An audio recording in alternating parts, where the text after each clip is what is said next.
together now for 40 years, and it don't seem a day too much. I can't believe 40 years have gone. I just don't believe it. I mean, nobody does anything for 40 years, do they? Congratulations, here's the next 40. Oh, thank you. God, it was 40 years ago. That's a hell of a time to remember, isn't it? No, I can't remember what I did last week. Well, it was in black and white. Oh, it were in black and white. Enid were there. Yeah. Florrie Lindley. Yeah. Oh, it was a lovely one too. Good health.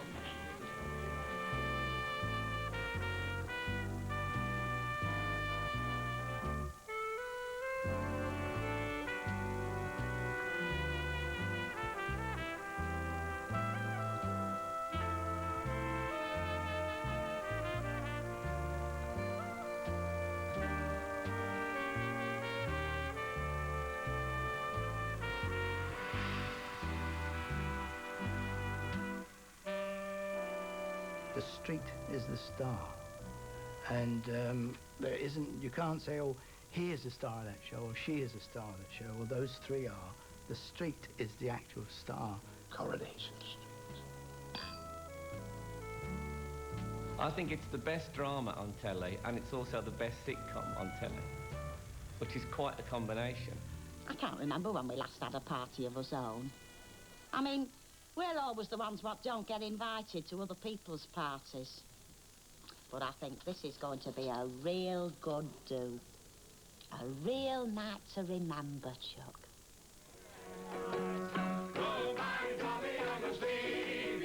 For a phenomenal 40 years, Coronation Street has been Britain's most popular home entertainment. Together as a nation, we've watched more than 4,000 episodes of this unique and much-loved program, entering the homes and hearts of television's best-known neighbours.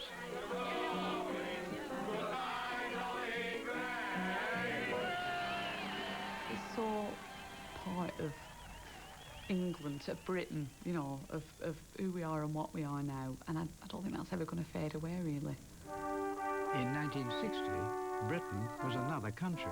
While television sets had become an affordable luxury for some, others kept to more traditional pursuits, keeping industrial grime at bay and having a good old gossip. One young man had become fascinated by the look and the language of his roots. I've told so many stories about where the idea of Coronation Street came from. I think the one that's the most truthful is that I can remember coming home from Cross Lane Market one Saturday afternoon, and it was around 6 o'clock, and the flares were going up on the stalls while they sold off the last of the goods before refrigeration. And as we came past Salford Hippodrome, it said, "Strip, strip, hooray, we've nothing on tonight." And the fat was just coming on to fry at Parker's, and you could smell that, and there was wrestling on the telly. And I said, I love it. Oh, I absolutely love it. And I have this strange feeling it's going to change. I want to preserve this whole little world like flies in amber. And that was kind of the beginning of it. Tony Warren was a 23-year-old scriptwriter at Granada when he was challenged to write a drama that would change the face of television. I turned up with the first episode of something called Florizel Street. But very early on, Agnes, the tea lady, said, "Tony, you can't have that. It sounds like a disinfectant." And eventually it became Coronation Street.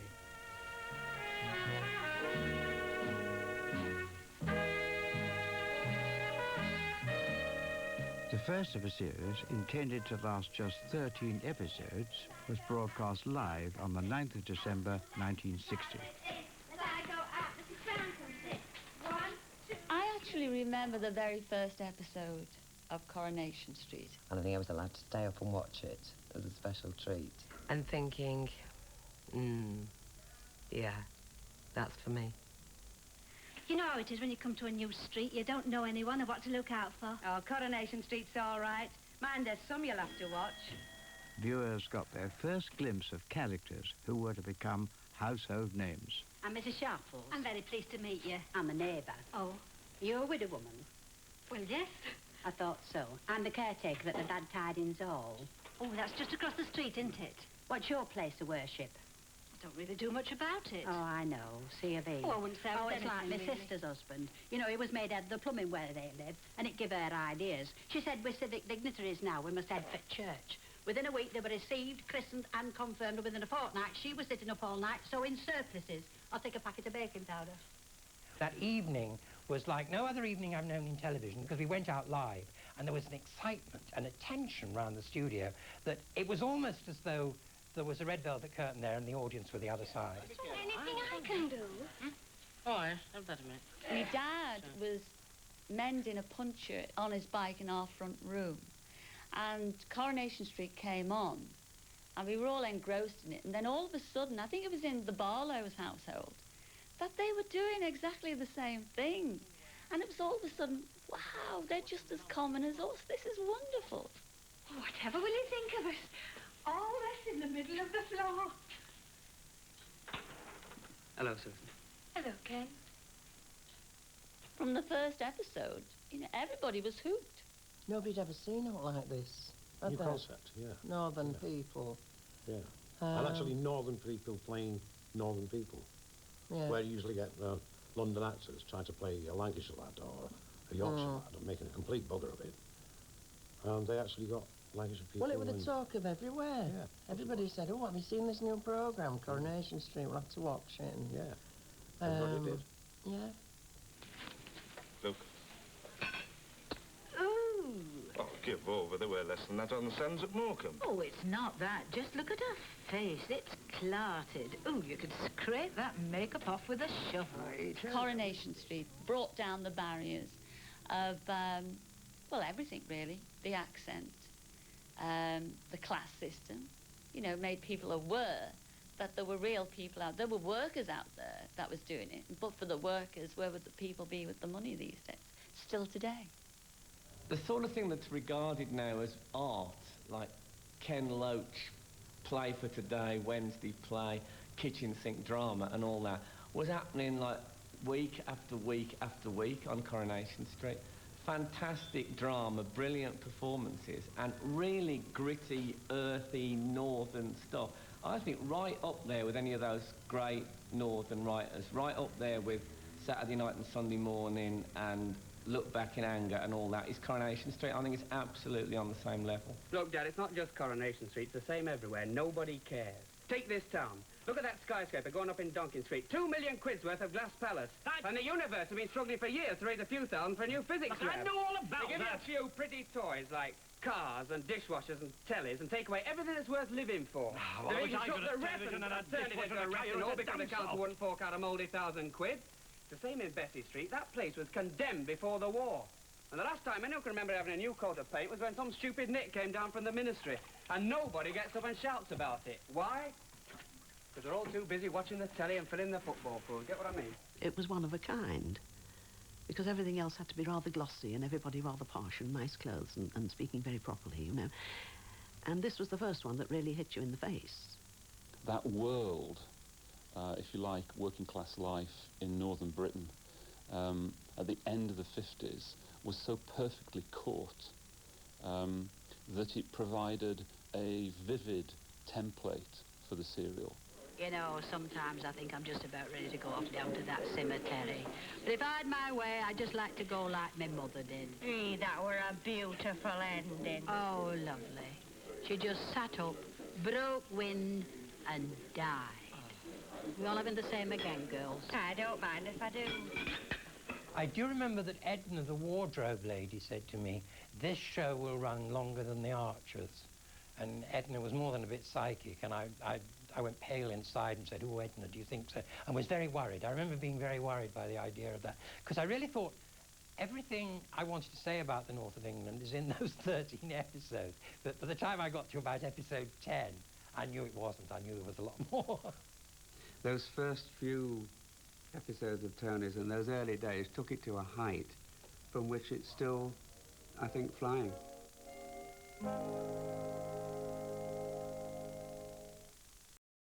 Score to settle. This is great, isn't it? I'm done for. Steve's running scared. I do not want to get involved. And a newcomer inflames passion. You keep your paws off because I saw him first. I think he's got it all right.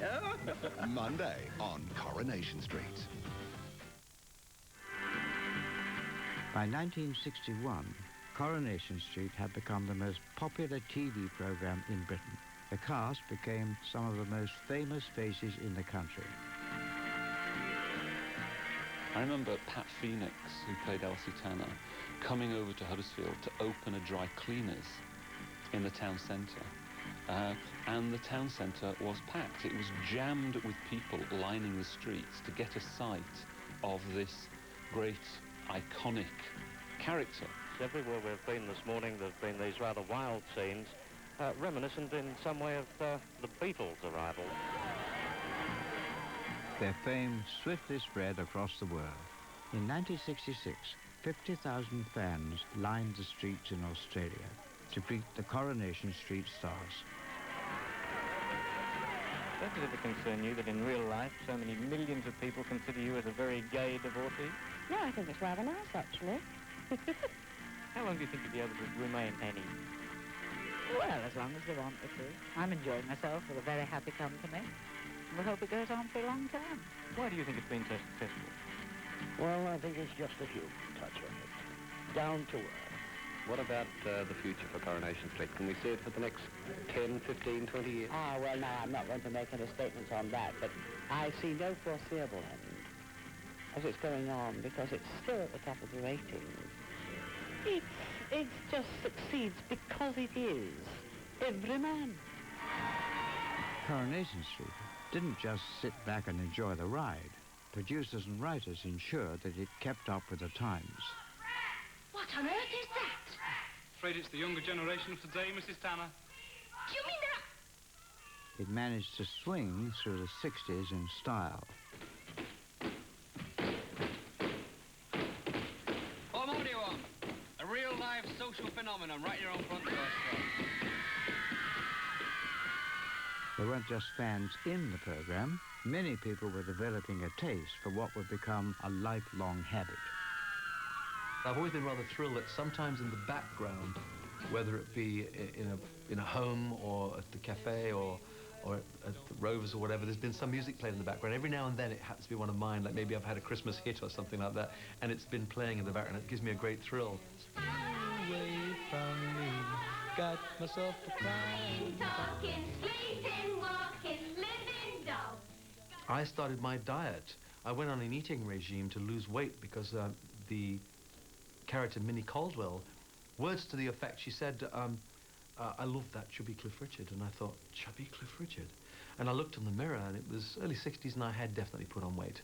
I was getting rather rotund, so I went on a diet, and so I can thank Coronation Street for the shape I'm in, really, because I've tried to keep myself in good shape since that time. Mum, couldn't we have a few more salads and things like that? Have you any idea of the price of lettuce? Well, it's just that I think we ought to have a more balanced diet, that's all.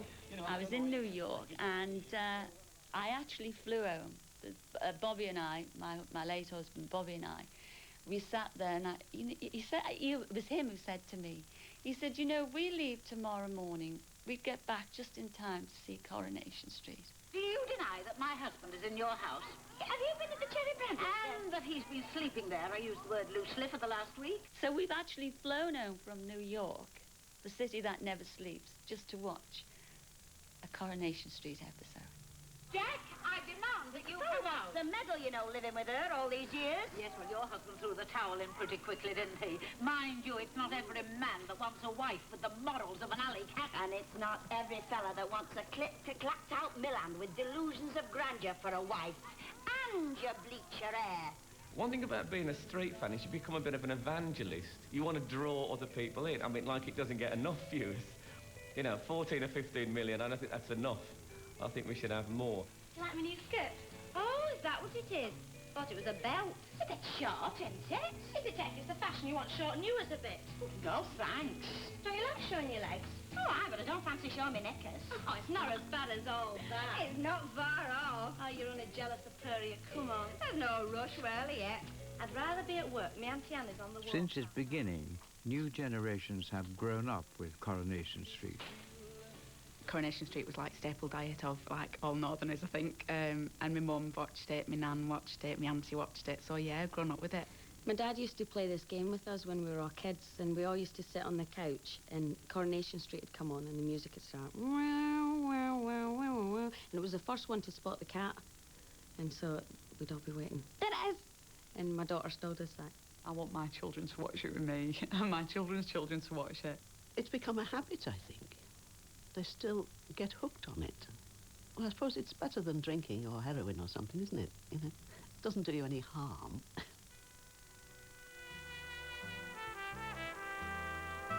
Being brought up with Coronation Street means that stepping onto it as a new cast member can be a terrifying prospect. My first day was the most frightening thing I've ever been through. I arrived up here and froze with terror. And I think the scariest moment is actually being in a green room, which is where we all sit and relax, with the people. I did walk into the faces of Viscount and all those formidable ladies. And, it was just too much for me. I spent 6 months out of the green room sitting on a window ledge. I didn't go in for 6 months. There's just these icons, people that you've known all your life. God, that's Mike Baldwin, who I've been watching since I was a wee lassie. And people like Bill Roach, it's like, oh my God, I'm talking to Bill Roach. I'm not a shy person, not at all. But I came in and I was sat about and I was like, hiya. And I was going, hiya, you know, I didn't know the real names or anything. I wanted to call them by the the character names, and I was a bit like, oh God, and I was dead nerve-wracking. You've got 2 names going through your head for everybody, so you're like, there's Mike Baldwin, Johnny Briggs, you can see the credits rolling in front of your eyes as you're talking to people. And thinking, please, I can't call them by their character names. I have got to call them by their real names and things like that. And you see, you just don't say anybody's names for about the first year until you've got it logged in there. Oh, thank you. In the public imagination, the actors themselves were really considered as the characters took on real lives of their own. Hey, have you seen tonight's paper? No. Well, you may be done up like Lord and Lady Uncombe Duncombe, but you've got manners like pigs. That net, you know, people think today that when they see, you know, did they really wear nets like that? Well, they did. You know, me nanny wore. Me nanny, as in grandmother. I never had a nanny. But we call my grandmother Nanny. She wore a net like that. So you know, Ina Sharples was alive and well, living in Coronation Street and Scotty Road, where I came from. One of our writers early on used to go and sit in the pub and listen to people talking. And he found one of his funniest stories in that, for the Ogdens. A woman came into the pub with a plate of dinner, walked up to her husband and said, you live here, you might as well eat here, and she plonked it on his head. We did that in the show, except I couldn't put it on Stan's head. I had to plonk it on the bar, because if we had to do another take, he couldn't have got cleaned up in time. What's this, Mrs. Ogden? There's your tea, there's your knife, there's your fork. You live here, you might as well eat here. Hello. And you can stop as long as you like, because I'm off. Off where? Go and get him. What you can do, I can do. 2 can play at that game. So I'm off, and you can expect me when you see me. Good for you, Everyone has a story to tell. And because of Corrie, I walk along the streets now thinking, you see someone and you don't know. At least she's a fighter. She'll have a go. You never really know what's behind that veneer. And I think Coronation Street helped to sort of pull skin back and say, this is how people are.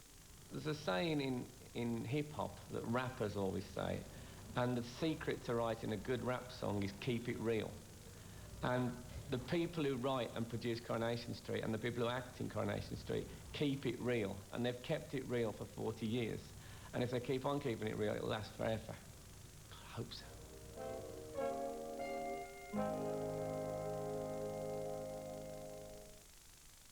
The pace of information technology is changing the world, but New Zealand risks being left behind. And where would that leave you? New Zealand's IT Dilemma, a special series, begins Monday, 6 o'clock on One News.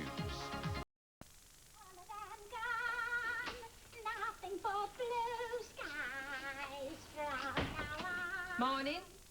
Oh, hello, Chuck. Hey, you're just in time for the first house. Didn't the fella tell you then, the one that brought it? Tell me what, Chuck? Well, you don't have to leave them on 24 hours a day like they do in shop windows. You've got little knobs on the side you can switch them on and off with. No, I'm just testing to see we're still tuned in properly. And are you? Oh, yeah. Everything in full working order. Oh, it makes all the difference, though, doesn't it? The actual colour, like. I suppose I could sit and watch Test Card all day myself as well. By the time we went into colour, at the end of the 60s. It was absolutely right. It was dramatically so correct because the world had gone into colour. People had television sets. They had package holidays had come into fashion. Motor cars were much more affordable. And so the show absolutely echoed, again, what was going on. Still, background music's good that you get with colour. It's classical. Oh, yeah, well, it stands for sense, doesn't it? I mean, they know what they're doing, don't they, then what puts it on? Because us coloured viewers is bound to be more discriminationary in us tastes than the ordinary black and white. Going into colour was, wow. You know, everybody was dashing about because it looked too glamorous to make it look a bit more mucky and damp it down. Kevin.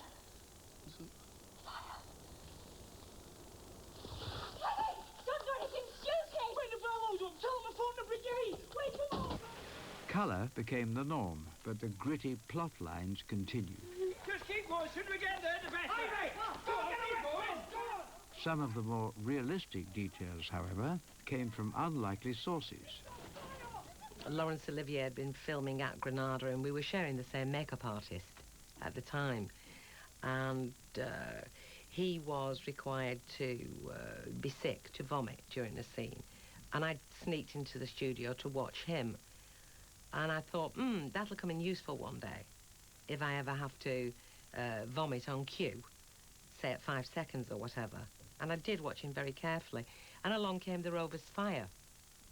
And I was crawling underneath the smoke because there were no stunts, no stand-ins, no nothing. So it was very dangerous and quite tricky to do. And I thought, and it came back. And I thought, this is a good time to be sick.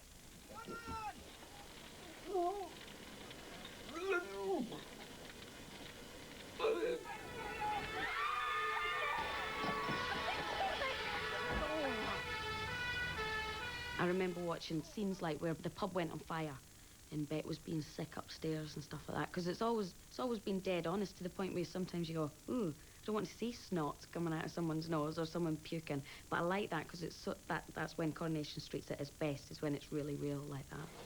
Stay with her, Mick. All right. She's all yours, mate. Couldn't you just hang on a bit, love? Give me time to get my face on.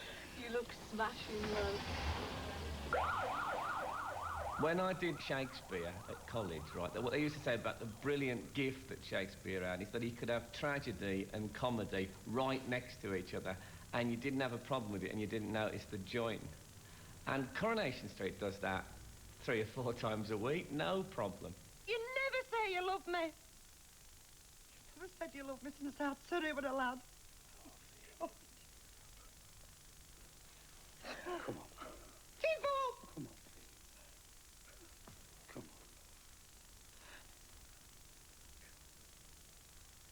Of course I do. Shouldn't you tell him? Don't. I love you, V. Oh. You ever do this to me again, and you're dead.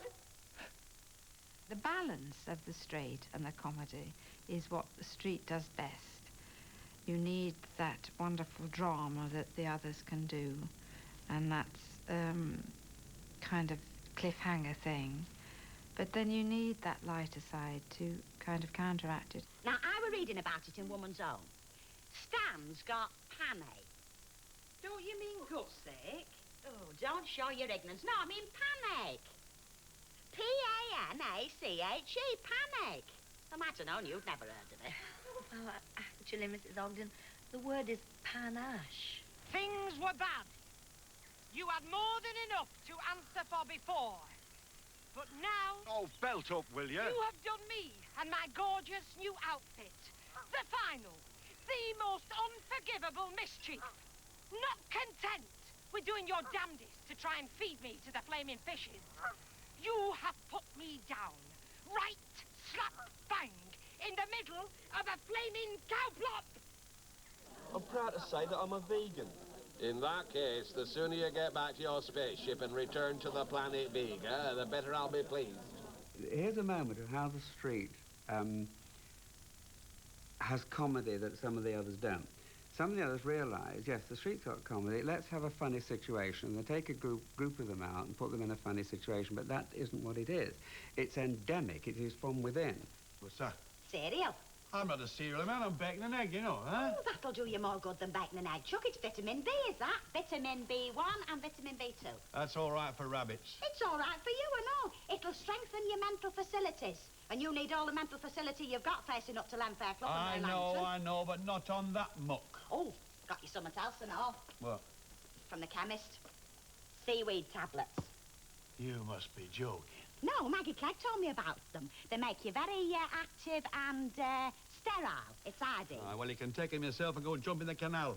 Oh, Stanley Ogden, there's gratitude for you. Listen, all I'm trying to do is to help you get your industrial relations in order. The best comedy comes out of not a contrived, funny situation, but seeing the humour in a given and strong situation. What was the first thing you said to me when I come in here tonight? What? You've been washing your teeth in this kettle. Well, that was a joke. There were bits floating in it, weren't there? But it's common, though, Jack. And they think we're common and all. Who? Kimberly's parents, for a start. Never, they don't know. Yeah, and he's ashamed of us. It's Curly. This Mrs. Tough. Well, it was going to be Curly. Jack. Tough as a dead dog's head, this. And the Douglas are funny. According to the Douglas, it's not funny. No. But we're playing it dead straight. I mean, I like the can story. get a script and know exactly how he's going to play it, and you do the same, don't you? Yeah. And laugh. You're not going to be sat on the toilet looking at my scripts or anywhere, and just fall about laughing. Yeah.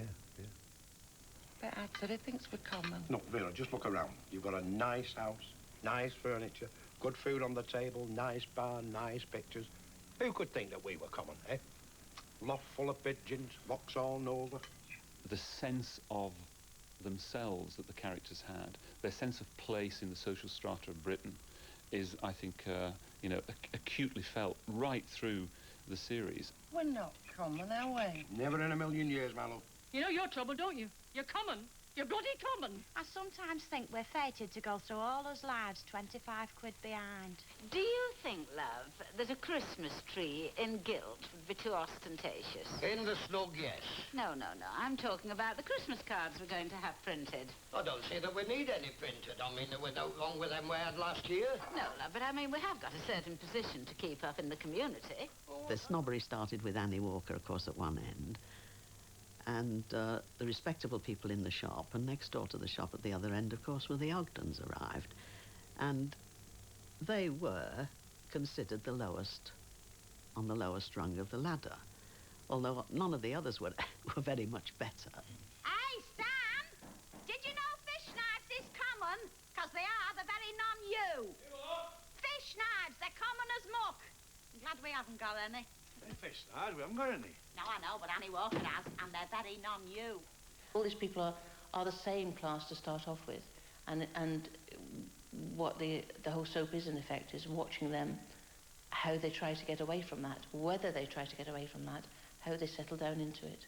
Hey, Jack, come out here, quick. I'm busy. Come on, quick, there's some out here that you'll like.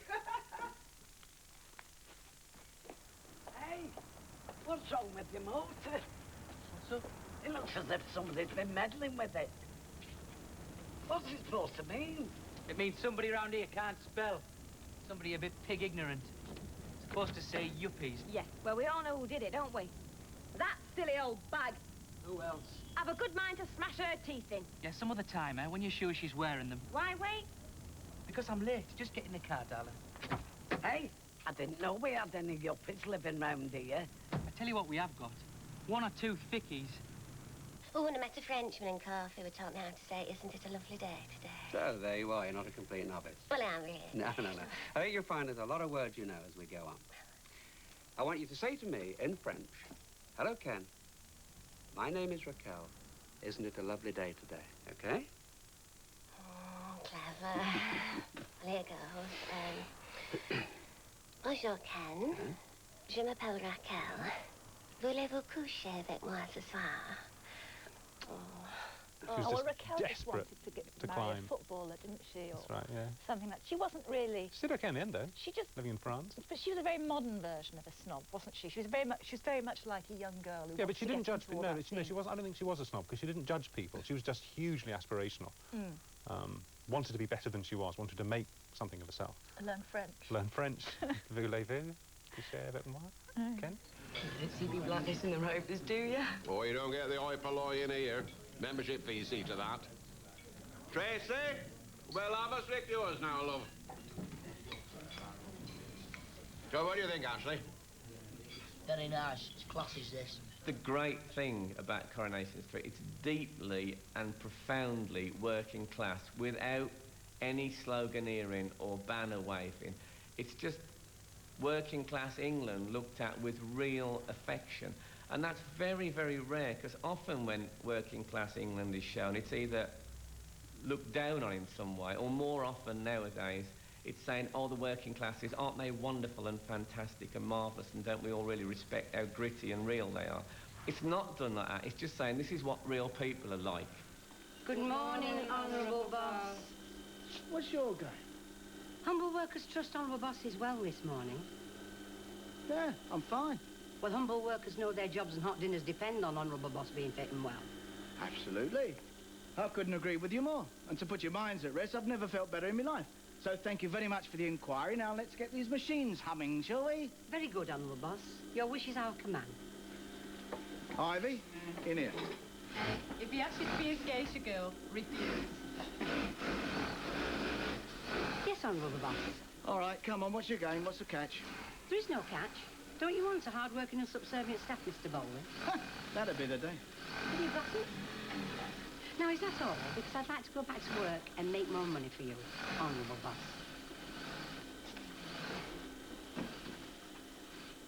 People do work for a living, and so having a workplace has always been part of the fabric of the show. Whether it's the Raincoat Factory in the very early days, or Mike Baldwin's various incarnations of factory life that happened subsequently. You're due. When can you start? Whenever you want. Today? Yeah. Welcome to Underworld. Hiya. Hiya. Starting today, then? That's right. I'm Karen. Oh, hello, Karen. I'm Hayley. This is Janice, Bobby, and Edna. So you got mates, well, Linda, then? I was at Wheeler's with her. That's right. Close, were you? We were mates. But she got your job here. No, I got the job because I'm good. As for Linda, she's all right. But I won't turn my back on her in a dark alley, if you know what I mean. Oh, yeah. I know what you mean. Don't worry, Karen, love. You're going to fit in here. Having a workplace has been important as a natural meeting place for the women of the street. And in considering the success of the street, do not underestimate the importance of the women. I suppose a wife's place is behind her husband. That's right. Mind you, It doesn't pay to let them know. it most certainly does not. Those early characters had been through, in many cases, 2 world wars, and all the deprivation and all the adversity that brings. But it also brings terrific backbone. And I was lucky that the characters I was writing about, I hit them at that time. But don't tell me there aren't powerful women today. Right. Some days.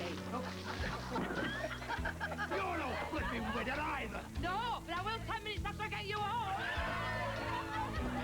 Look, if it's all right for you to look at a bird in miniskirts and go, yum, yum, then I'm not going to be ashamed of liking to look at young men. Natalie? Yeah? This is one programme where it's great to be a woman. Usually the men get the best parts, but in the street, the women usually get the best part. You're like summer out of the dark ages. A woman should know her place. She's all right in the bedroom, in the kitchen, and that's it. Oh, don't give me all that feminist crap. There are no complicated reasons, Brian. It's very simple. Not to me. We're not right for each other. Come on, Rack. No, just leave me alone. The way it's always written, they're the boss of most relationships, which is what all the people are all about. Sorry, can I cancel that? The lady's changed her mind. Actually, I've just made up my mind.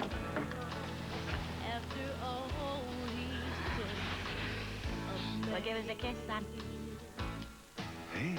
You heard? Come on, you daft egg. Tis the second honeymoon, you know, not the first.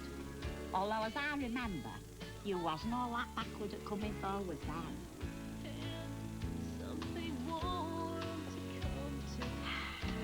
What's that lipstick taste of? Woman, Sam. Woman. Got me sexy underwear now. Aye. Here, do you remember when we were first wed and I used to run up bedroom steps, taking my clothes off, you know, as I went, to a trail, you know, for you to pick 'em up? Aye, Are you ready now? Because I'm off. You'll have to catch me if you want more. Come on, then, what are you waiting for?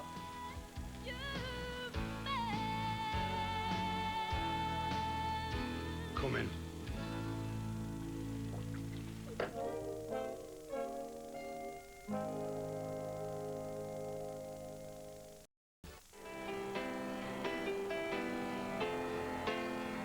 The Rovers return. 8 landlords and ladies, 44 barmaids, 12 potmen, and a very distinctive group of regulars. 2 hours a mile, please. I've only got one pair of hands. Who was here first? I was. Forgive her our trespasses. Take not the name of the Lord thy God in vain. 2 hours a mile and a packet of crisps. Well, it was marvellous because it was a little pub and it had a little, what they used to call a little select room where Ian Sharples and Minnie Caldwell and all of the, Albert Tatler, used to go and sit in there and talk. And it was so like a little Lancashire pub. It was marvellous. According to my piece of paper, it's your turn. Oh, it always seems to be me. Are you insinuating that I don't keep proper records? Look, I'd have you know, if it wasn't for this bit of paper, there wouldn't be a bit of my pension left this Friday morning with you two.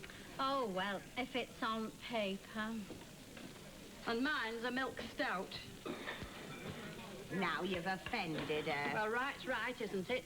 And there's no use denying that if you try till Judgment Day.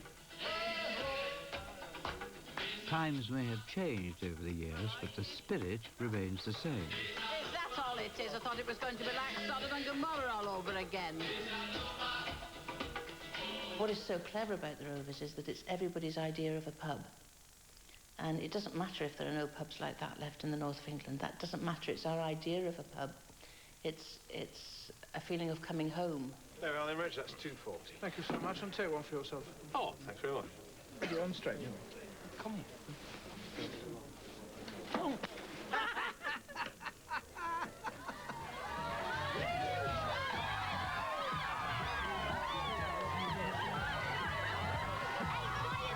Before he gets away. Oh, he fancies you. He wants him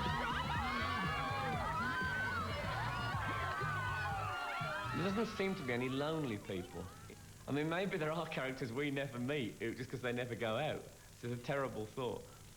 But everyone, even if they're arguing and fighting and falling out, everyone knows there's a real sense of a proper community where, whether they're the older people or the kids, they've all got mates and they all know each other. It's the whole essence of the street, and it's kind of what provides the main narrative, really, isn't it? You've got all these things going on in all these little houses all down the street, very intimate, sometimes very tragic, sometimes very funny, whatever, and then all in one big crowd in the Rovers, they all kind of exchange what's going on in their lives.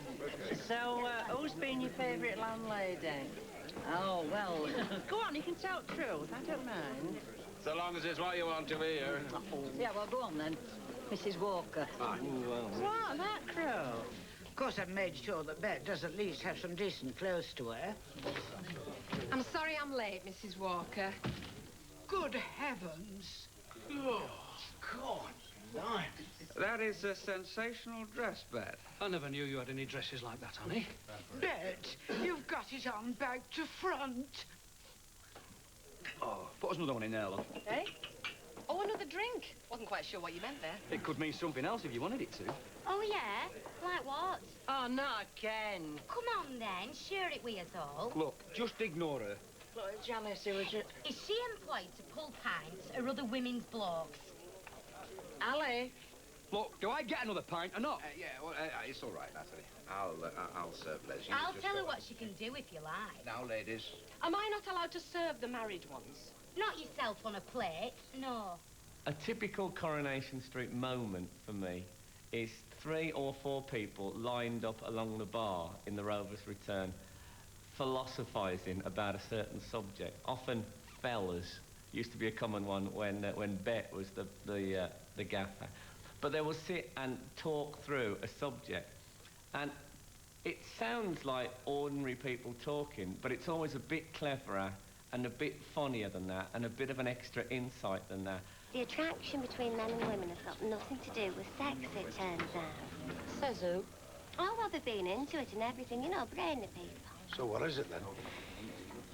Well, you know, if you take a mirror and stick it up your nose, like dividing your face, and you look into another mirror, you can sort of make one big face out of half of your face. So? Well, that's it. And? And? Yes, so, well, one of them's more what your face would be if you was a man, and the other's more what it would be if you was a woman. If you weren't already, sort of thing. Is that right? So when you fall for somebody, what you're seeing, I mean, you don't realise it, but what you're seeing... Now, hang on a minute, because this bit's complicated. You see the face made up of the halves that they'd be if that person were same sex that you are. Whoa, now hang on. So what it is, you see, your brain is sort of imagining, if you know what I mean. And if your brain sees that person unconsciously as being the sort of person that you think you like yourself, then you fancy that person, and, well, it's as simple as that. Who was telling you this? Oh, it's a fella down at Gordon's Cricket Club. Some blokes have all the shot. Did he have his hand on your leg? I really wish the Rover's Return was at the end of my road. I'd be in there every night without fail, not just 4 times a week. Look, if there's one thing wrong with Coronation Street, it's because it sometimes throws up nasty, snivelling little clever dicks like you. So belt up home and get your daddy to change your nappy before you get out. Hey, that's just the kind of intelligent reaction I'd expect from a loud-mouthed, beer-swilling moron like you. Say that again. That's just the kind of... The Rover's Return has always provided a ringside seat for the street's numerous feuds. I can remember when this place was like a what? Well, shabby, shall we say? Well, it's not shabby now. And might I add, it's a darn sight better than a lot of middens round this street. I hope you're not referring to mine. If the cat fits, wear it. What about all them alterations my stand did last year? What alterations? Well, like a serving hatch. Serving hatch? There was a flaming barn door. Yeah, and that's not a flipping bath. It's phonographic, is that? Well, at least I won't be keeping coal in it, will I? No, you'll be keeping something grimier than coal in it. Yourself. Now, listen to me, Spiky Bones. You watch your tongue. This is my house. What difference does that make? I'll show you what difference. Get out! Now, look here. You'll only move me out of this house when I want to go. In the meantime, go jump in the cot. You... My way!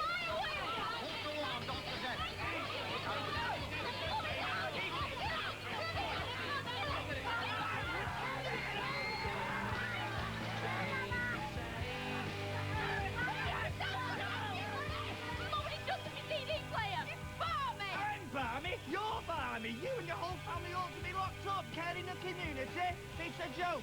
You and your family ought to be in a lunatic asylum where you all belong. You think so? Yeah. Hey, nice one, Dad. When you tune into Coronation Street and you find all these wonderful feuds, they are actually the life stuff of drama. Go on. Sit there ignoring me. He's not worth it, Ken. As if butter wouldn't melt in your mouth, you thieving git. I didn't take anything that didn't belong to me. Oh, yes, you did. It belonged to me, legally. Yeah, and it belonged to me morally and legally. Oh, morally? He's talking about morals now. Him that's got a 2-week-old bastard gurgling away across the street at the hairdresser's. I'm not having any slangy matches in my pub. You want to do it in the street. Ridiculous. You want to watch your back, sunshine. Ken and Mike are personality clashes. Ken is everything that Mike doesn't like. Mike is everything Ken. He's the opportunist, business guy. Ken's the idealist, cares about people and so on. You're really enjoying this, aren't you? Hey, as a matter of fact, I am. Hey, Bastard!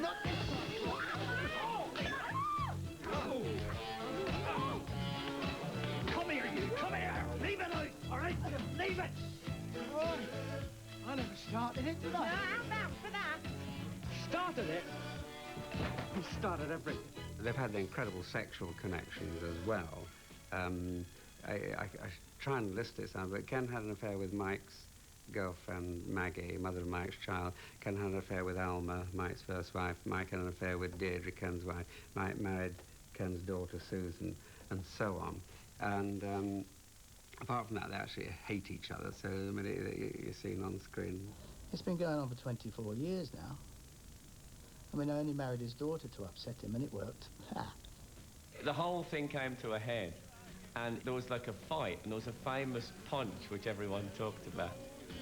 I remember he come and he said, "Right, Baldwin, I've had enough of your poison in our family." I've had enough of your poison in my family, more than enough. Look, it was the least convincing punch ever. Of course, Mike went over 3 tables or whatnot. But that Ken Barlow punch is something that should be put in a time capsule and kept forever, I think.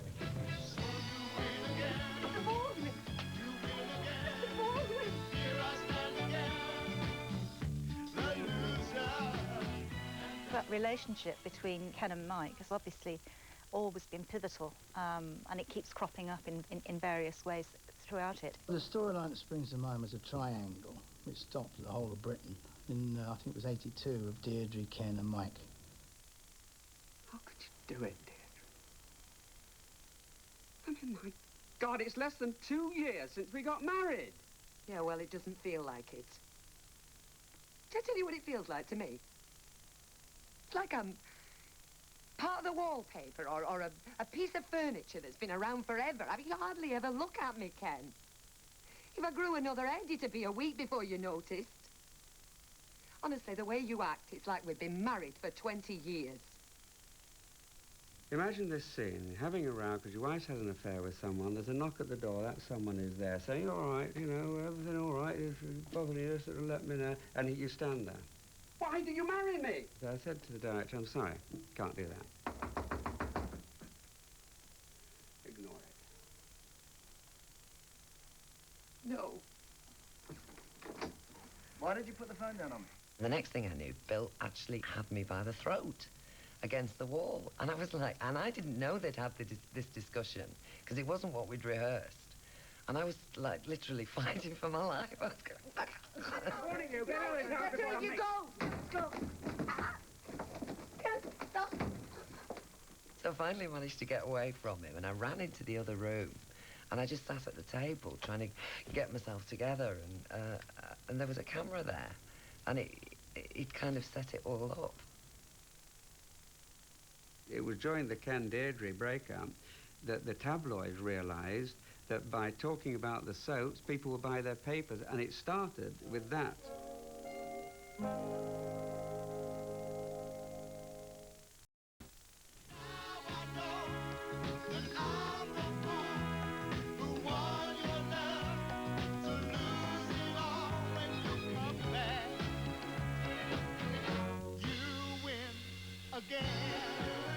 They woke up to the fact that Coronation Street and the stars of Coronation Street were of interest, a tremendous interest to the British public. So therefore anything and anything that they were involved with, real or on the set, was of interest. And it became an industry which is still thriving.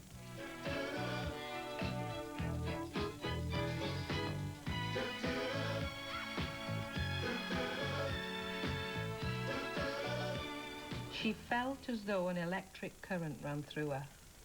Her very skin tingled, alive and sensitive, as he stood there, close enough for her to breathe in the warm, musky maleness of his body. Her bones turned to liquid as his strong, powerful fingers began to gently unfasten the tiny buttons of her blouse. Warm, musky maleness of his body. Sounds like he needs a good wash to me. Has it ever happened to you, though, Hilda? Certainly not. Anybody touching my tiny buttons would have got a smack across his chops. Oh, come on. You must have had some magic moments that set you all a-quivering. If I have, I keep them to myself. Don't go splashing them all over the Sunday newspapers, like everybody else seems to do these days.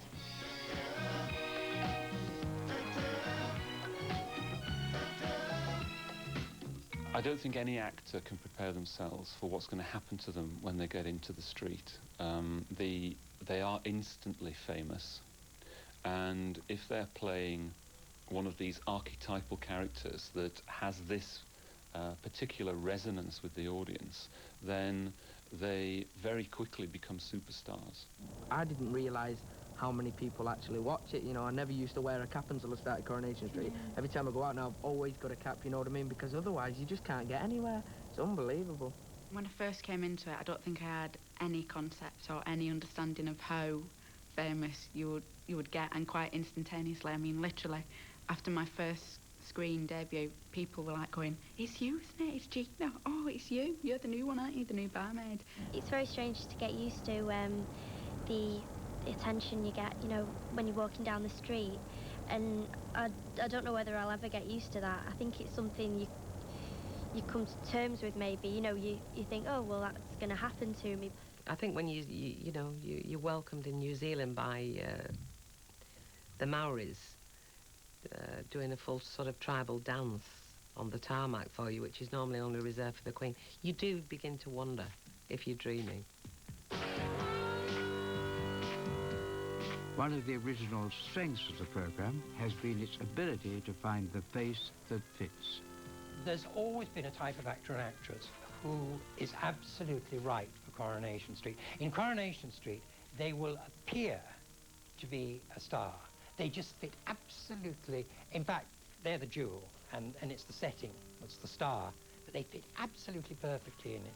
And for the time they're in the show, they really shine.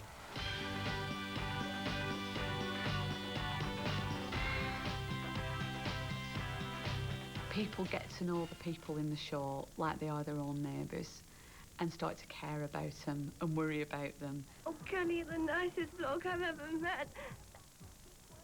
I just can't marry it. I can't marry anyone. I'm sorry. Raquel! Don't go. Raquel! Raquel!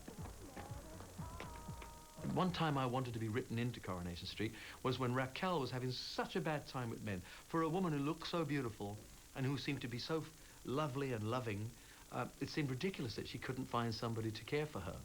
And I kept thinking, that's the time I should have been written in. My car should have broken down by Coronation Street, and I should have been chased by fans, and I should have ended up at the Rovers, and they'd have all said, you've got to stay here tonight, you know, we'll be sure you're all right, get rid of the fans, stay for a couple of days, fall in love with Raquel and take her away into the sunset. And I thought that would have worked, because in the end they sent her to Kuala Lumpur. Well, I could have taken her there. As each seemingly irreplaceable character leaves the street, new ones battle for our affections.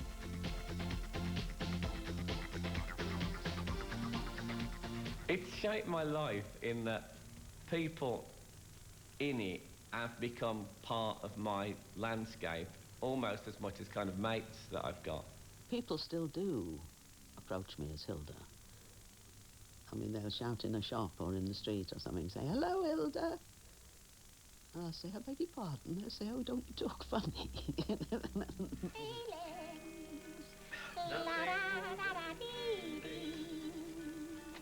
Hilda, shut up.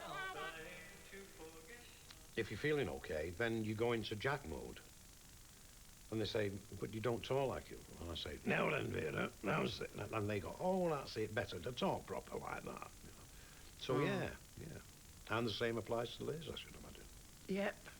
Pinch punch, best of the mum. Get on, you dead buff, you. Why can't you say white rabbits like any normal person? Oh, shut up, you miserable beggar. Sometimes the real-life actors confuse themselves with the characters. I really do believe that from the word go, those who are successful, it's like a boxing match. The real-life person, comes out into the middle of the ring and touches gloves with the character that's been invented for them. And from then on, it's a battle royal. And who wins, whether the character takes over some of the personality or whether the personality takes over some of the character, is very interesting to watch. I think our characters and ourselves, I think we kind of merge after we've been in it for a bit of time. So there's a bit of you and there's a bit of your character, and I think that happens with nearly everyone. We've all been playing these parts for so long these characters almost stop being fictional. They start to almost exist in their own right. It's a strange phenomena. It's very muddling, darling. It's very, very muddling. The older you get, you don't know who you are. Excuse me, Mrs. Walker, I hope you don't think I'm showing me ignorance. Yes? What are you? Queen Elizabeth. Oh, well, where's your Phil then, playing polo down Mosley Street? Queen Elizabeth I. Oh. Can that be Elder Ogden underneath all that? Well, of course it's me. Here, I was told this were to be fancy dress. Who told you that? Flaming Bat Lynch, that's who. And you was in on it and all. It's a joke, Gilda. My flipping expense, as usual.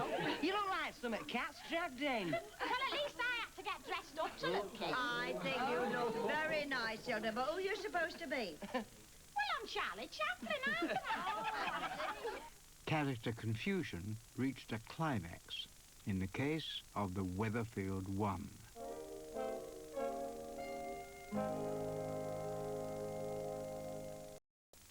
Just put the money in the bag. Right, give it here. Slowly. However familiar its characters become, Coronation Street has always retained its ability to surprise. How's it going? They're taking... You bloody idiots! Come on, let's get out of here! Tomo!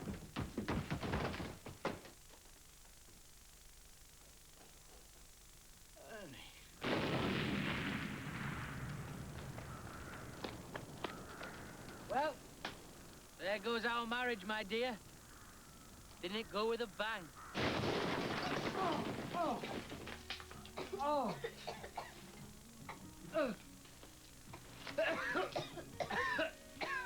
Oh! Bloody hell! Mr. Barlow! Normally, as a writer, I know exactly what's going to happen. Absolutely exactly. I could say the lines for you before they come. But in Coronation Street, I never can. And when I get my scripts, I take my bit out and I bin the rest. Therefore, I don't know what the hell's going to happen. So I can actually sit and watch Coronation Street like a punter. In fact, I like it better when I'm not in it. Yes, yeah. Because I think, oh, Lord, I didn't know that was going to happen. On 8 counts of illicitly withdrawing sums of £500 from the credit card company of Mr. Ian Jenkins. In 1998, Coronation Street committed one of its greatest crimes. Guilty.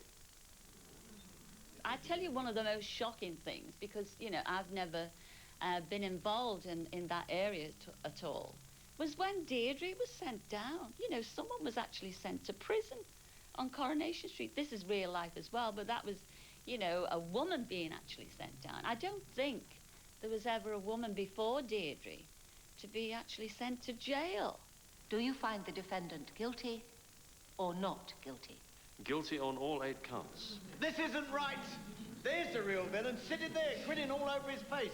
Sit down and be quiet. It really got to me, actually. It doesn't often get to me in that way, but I found that quite difficult, because in order to play an emotion, you have to some extent got to put yourself in that situation.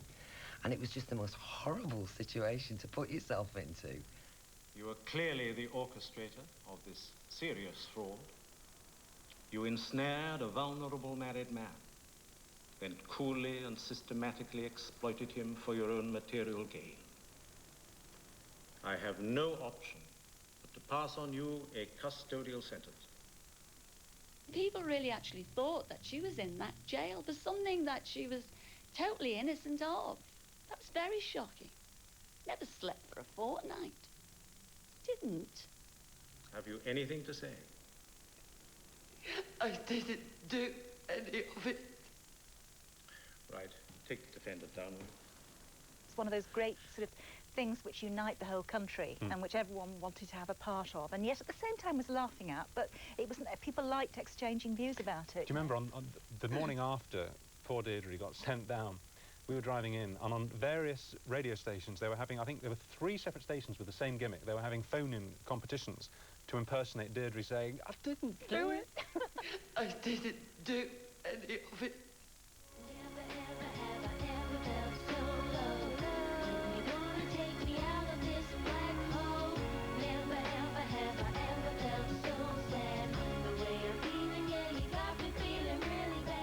It was extraordinary the way that people, knowing that it wasn't real, in a sense, joined the drama. They almost joined the cast of Coronation Street for that week or two, wanting to play out the part of the public campaign to free Deirdre. They were almost, everybody almost became actors, extras in that storyline. Somebody rang me up and told me that I was going to be on News at 10.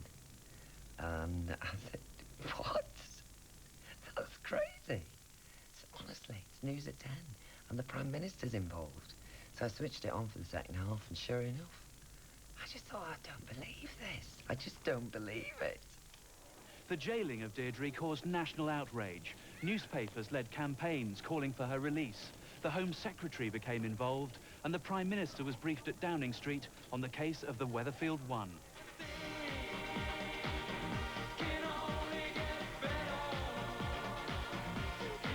This wasn't the first time a Prime Minister had tried to cash in on the street's affairs.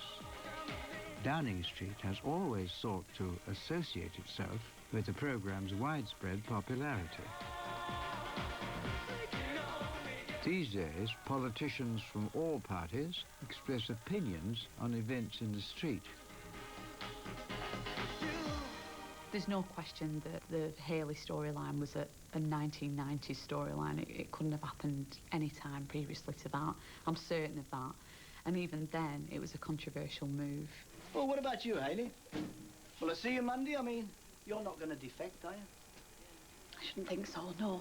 Mind you, be a bit harder for you, wouldn't it? Would it? Why do you say that? Well, our little secret, you know. Oh, aye. What's that, then? Better not ask. It means that he knows that I'm a transsexual. That's what you mean, isn't it, Mr. Baldwin? You said it, darling, not me. A trans what? A transsexual. It means I used to be a man. I used to be called Harold, and Mr. Baldwin knows that, and he's been wanting to tell you. So now I've done it for him. The great thing about Coronation Street is it is not politically correct. It doesn't give a stuff about political correctness. So when you get Haley there, who's transsexual, you can have people like Mike Baldwin, Les Battersby, saying terrible things about transsexuals. Because actually, because we understand the characters so well, we understand where that criticism is coming from, and we are not expected to either agree or disagree with it. We just see that that's how these two flawed and weak characters react. Live at Baldwin's factory, for a limited period only, the Rocky Horror Picture Show. Morning, Harold! Take no notice, try and ignore him. In one ear and out the other. Hi, Liz.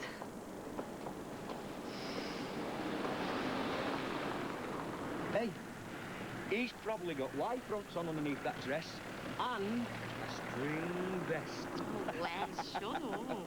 I don't think it's funny. I think it's flaming disgusting. You don't have to kiss me. No, right. I was very aware from the second they offered it me of the responsibility that came with it, because if you're dealing with an issue like that, especially one that hasn't really been dealt with before in a soap, you know that inevitably you're going to be the face of that issue, and you have a responsibility to the people who are actually going through it to take it seriously and to know your onions and to be able to talk about it in a fairly educated way. So I was incredibly worried that the comedy aspects of the part would be accentuated, and that, you know, something of the real issue and the real pain behind, you know, being a transgendered person would be lost in all that. So, yeah, I had a lot of anxiety about it, but I'd like to believe that it turned out all right, really. Right, Haley, truth or dare? Truth, please. Out of 10, how many marks would you give Roy in bed? Of course you can. I'll tell you how many I give Les. I've had old ladies coming up to me in supermarkets from day one saying, when are you and Roy going to get married? And I'm saying, well, we can't, we're not allowed to, the law won't allow it. And they're like, oh, never mind that, you're made to be together. And I'll be like, right to your MP. It's just brilliant, because it's the characters that people cling on to, and Coronation Street is always specialised in that. And I think if now and again you can just like quietly slip these little issues in, then all the better. Some things never change on the street, and one of those is the dramatic appeal of a wedding. The guest list always runs to millions of viewers. But the same old rituals must always provide new insights. There's only certain types of people in society, and we reflect society, and there's certain predicaments and issues that affect us all. And I think Coronation Street, and the writers or the producers or the directors and the actors have a way of recycling them successfully and bringing them up to date at the same time. And there's never any, you know, jumps. Everything goes smoothly, so people can just be carried away with it. The love triangle between Mike, Mark and Linda is much the same as the love triangle between Ken, Deirdre and Mike. But the language and the characters have moved on. And I'm a different type of character because I reflect a certain woman in today's society, I think, or maybe not. I don't know if there's many Linda Sykes out there. But that's the difference, is the characters move on, but the storylines are much the same. That's a classic way of updating it. I don't know if you'd have actually had... I mean, you'd have had the Ken, Deirdre, Mike triangle. That's like a man and a wife and the next-door neighbour or the bloke over the road. But actually involving a sort of slightly incestuous edge is actually probably very 21st century now. Yeah, but it's also Shakespearean, isn't it? I mean, I think probably most of the storylines you'll get in Coronation Street you can read in Shakespeare. And just like Shakespeare, you can play Shakespeare in any age, can't you? You can place them in any costume, in any period in history, and it always works. And I think that's probably the secret to Coronation Street's continuing success in actually simply repeating basic plot lines, basic storylines. They simply put them in fresh clothes. Maxine, do you look all right? You don't think this hat's a bit... It's perfect. You're going to knock him cold, you are. Not like my frock. Course I do, you daft thing. You look smashing, my love. Even Bonnie, go on, line. Yeah, Bonnie. Bonnie, yeah. And you said nothing fancy. Well, you know me, always was a flash git. You get made a fuss of at work and by the media as if it was like you almost are feeling like it's your real wedding. There's TV crews around on the day and people say congratulations. I mean, people doing the interviews say congratulations like you're getting married. Do you like a dress? No, I don't very much so, no. I mean, Thousands of fans camping outside the night before, outside the church where we were filming, and arriving there in the mini coach to get out to film, and them all standing up and chanting, "Don't do it, don't do it, don't do it." You're late. Bride's privilege. And another thing. What? How well do you know Jack Duckworth? Good afternoon. Could you come closer? There have been 55 marriages amongst the characters on the street, but some have been married more times than most. Make it so no. Oh, you most certainly can. I find it strange going to real weddings now because they're so quick. Got so used to street weddings that take like entire days and entire weeks. When you go to a real wedding, you say, "That's it. God, no retakes." And in an ongoing story, you do need some resolution, and a wedding is the resolution to the relationship, and it's a happy resolution. Of course, within weeks, it's the foundation for more drama. I will. I will. I will. I will. I will. I will. I will. Liar. What? Liar! Liar! Liar! You're a liar! Calm down! Calm down! Get away from Mr. Chapman, the liar! Get off! Come on! Get off! Face me. I'm here for you. Tell him! Tell him the truth! Tell him the truth, mate! For God's sake! Tell him the truth! The young people who've come in have just been so good because, I mean, we all came in with a bit of experience, well, not a lot of experience really, but didn't show. And they come in and they just do it.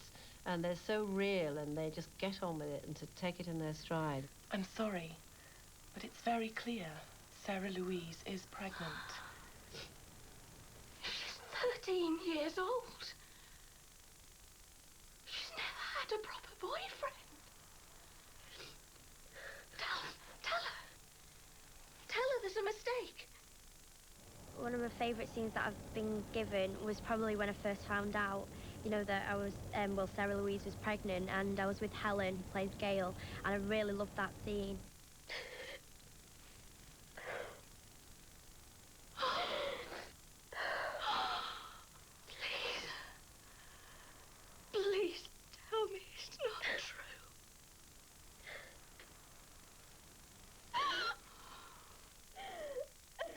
times have changed so greatly over the years. We would have never had storylines about illegitimate babies, or if we had, it would have all been behind closed doors. You know, things were behind closed doors. Now we talk openly about things. We have to, because of society being as it is today. It's captured life as it is now, hasn't it, really?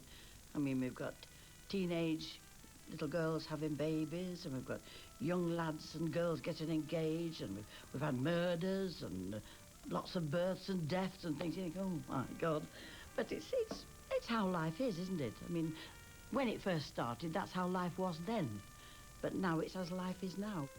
While Coronation Street can look forward to a colourful future, its unique history will steer its own best route.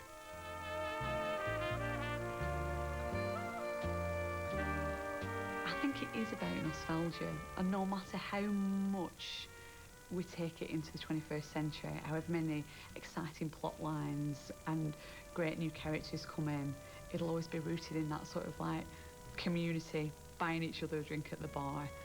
And I think there's a place for that, even if it's in a fictional town called Weatherfield. Can you come down a bit? Hey, try this. Maybe it'll get down to your fingers. Oh, wait, me curls! Oh, hey, good job they're not real. Oh, well, never mind, Hilda. Come on, then.